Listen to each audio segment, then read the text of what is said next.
안녕하세요. 온도교회 성도 여러분. 주일 아침 말씀 묵상 함께 나누겠습니다. 오늘은 창세기 4장을 다 읽으셔야 하는데 4장 전체 중에서 8절부터 16절까지를 저희들 함께 읽고 말씀을 나누려고 합니다. 창세기 4장 8절부터 16절까지 말씀 제가 읽겠습니다. 가인이 아우 아벨에게 말하였다. 우리 들로 나가자. 그들이 들에 있을 때에 가인이 그의 아우 아벨을 쳐 죽였다. 주님께서 가인에게 물으셨다. 너의 아우 아벨이 어디에 있느냐? 그가 대답하였다. 모릅니다. 제가 아우를 지키는 사람입니까? 주님께서 말씀하셨다. 내가 무슨 일을 저질렀느냐? 너의 아우의 피가 땅에서 나에게 울부짖는다. 이제 내가 땅에서 저주를 받을 것이다. 땅이 그 입을 벌려서 너의 아우의 피를 너의 손에서 받아 마셨다. 내가 밭을 갈아도 땅이 이제는 너에게 효력을 더 나타내지 않을 것이다. 너는 이 땅 위에서 쉬지도 못하고 떠돌아다니게 될 것이다. 가인이 주님께 말씀드렸다. 이 형벌은 제가 짊어지기에 너무 무겁습니다. 오늘 이 땅에서 저를 쫓아내시니 하나님을 뵙지도 못하고 이 땅 위에서 쉬지도 못하고 떠돌아다니게 될 것입니다. 그렇게 되면 저를 만나는 사람마다 저를 죽이려고 할 것입니다. 주님께서 그에게 말씀하셨다. 그렇지 않다. 가인을 죽이는 자는 7갑절로 벌을 받을 것이다. 주님께서는 가인에게 표를 찍어주셔서 어느 누가 그를 만나더라도 그를 죽이지 못하게 하셨다. 가인은 주님 앞을 떠나서 에덴의 동쪽 놋 땅에서 살았다. 아멘. 아담과 하와가 이제는 쫓겨나게 되었습니다. 범죄를 저지른 후에 하나님 앞에 죄를 범한 후에 그 에덴 동산에서 쫓겨나게 되었습니다. 그리고 나서 가인과 아벨을 출산했는데 가인과 아벨의 끝이 좋지 못했습니다. 오늘 저희가 읽은 것처럼 가인이 아벨을 동생을 죽이는 일이 일어났습니다.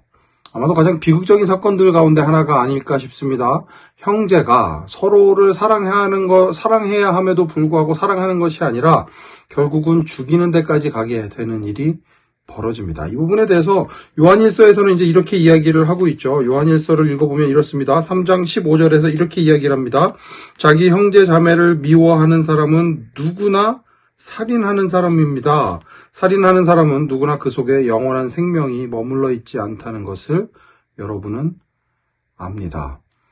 안타까운 일입니다. 사랑하지 않았기 때문에, 사랑이 그 안에 없었기 때문에 결국은 미워하는 것이 결국은 살인까지 이르게 되는 일이 벌어집니다. 이런 일들이 벌어지는 이유는 분명합니다. 하나님을 사랑하고 이웃을 사랑하며 살아가야 하는데 그것이 끊어졌습니다. 그것이 끊어졌을 때의 결과는 무엇인가? 심지어는 생명을 잃는 일까지 일어날 수 있다라는 것을 성경 말씀이 보여주는 것입니다. 그런데 이 가운데에도 하나님의 은혜는 여전히 있었습니다. 가인이 하나님으로부터 저주를 받고 이제 떠나가게 되었습니다. 떠나가게 되었을 때 가인이 이제 이렇게 이야기를 하죠. 이 형벌은 제가 짊어지기에 너무 무겁습니다.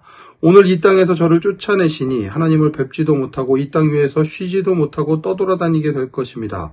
그렇게 되면 저를 만나는 사람마다 저를 죽이려고 할 것입니다.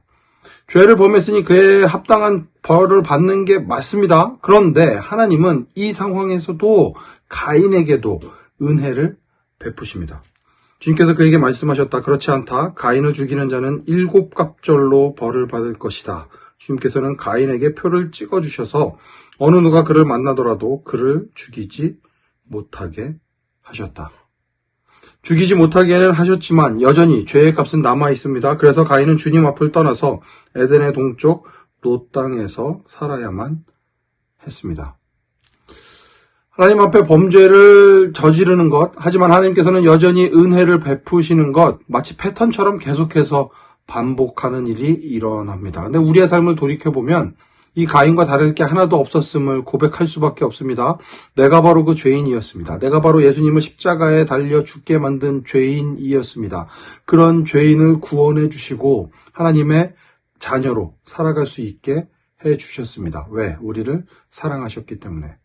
그러니 받을 자격이 없는 사람에게 주어지는 하나님의 은혜입니다. 오늘 창세기에서 여전히 우리는 하나님의 그 은혜를 발견할 수 있습니다. 하나님 사랑과 이웃 사랑으로 살아가야 하는 우리들이 그렇게 살지 못했을 때 어떤 결과가 벌어지는지도 볼 수 있지만 그와 동시에 하나님이 우리를 얼마나 사랑하시는지까지도 볼 수 있는 것이 오늘 본문입니다. 오늘 이 창세기 4장의 말씀을 통해서 다시 한번 하나님께서 우리에게 베푸신 은혜가 어떤 것인지를 좀 깨달을 수 있으면 좋겠습니다. 우리는 그 은혜를 받은 사람들입니다. 그 은혜를 받았으니 은혜에 합당한 삶 살아가는 여러분 되시기를 간절히 축원합니다. 함께 기도하겠습니다. 하나님 아버지 감사합니다. 저희가 연약함에도 불구하고 저희를 불러주시고 저희로 하여금 주님의 은혜 가운데 살아가게 하시니 감사합니다. 저에게 베푸신 은혜가 얼마나 큰 것인지 다시 한번 깨닫고 그 은혜 가운데 다른 이들을 마음껏 사랑하며 살아가는, 하나님 사랑하며 이웃 사랑하며 살아가는 저희들 되게 하여 주시옵소서. 모든 말씀 예수님 이름으로 기도합니다. 아멘. 오늘도 하나님의 은혜 가운데 살아가기 위해 애쓰는 모든 온도교회 성도 여러분, 오늘도 샬롬입니다.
예수의 이름